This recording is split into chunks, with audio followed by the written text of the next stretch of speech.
మారేదైతే ఎప్పుడో మారుతుండే, ఇప్పుడు దాకా నా అబ్బాయి మారడో పోలేదు అంటాడు. నిజంగా దేవుడు అలా అన్నాడా నీతో? మనుషులు అంటారు మారడని, కానీ దేవుడు అలా మారడన్న వాళ్ళని ఎంత మందిని మార్చి ఈరోజు సాక్షుల్ని చేసి, సేవకుల్ని చేసి, దేవుని కొరకు పాత్రలు చేసి వాడుకుంటున్నాడు.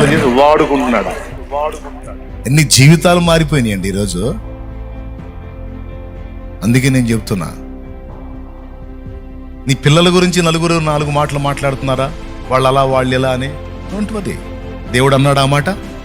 నీ ప్రార్థన ఎటుపోయింది, నీ కన్నీళ్ళు ఎటుపోయింది, నీ అంగలార్పులు ఎటుపోయింది, నువ్వు గోజాడావు కదా, అన్నీ ఎటుపోయినాయి. మొత్తం నీ కన్నీళ్లు బుడ్డిలో దాచాడు, నీ విజ్ఞాపనలన్నీ గ్రంథములో రాశాడు. వాటన్నిటికీ తగిన కాలం ముందు ఒకటొకటిగా ఉత్తరం ఇస్తాడు. 10 మంది 10 మాటలు మాట్లాడుకుంటే వాటిని లక్ష్య పెట్టాల్సిన అవసరం లేదు. ప్రభు నీతో ఏమంటున్నాడో ఆ వాగ్దానాలని, ఆ మాటల్ని పట్టుకో, బతికిపోతావు.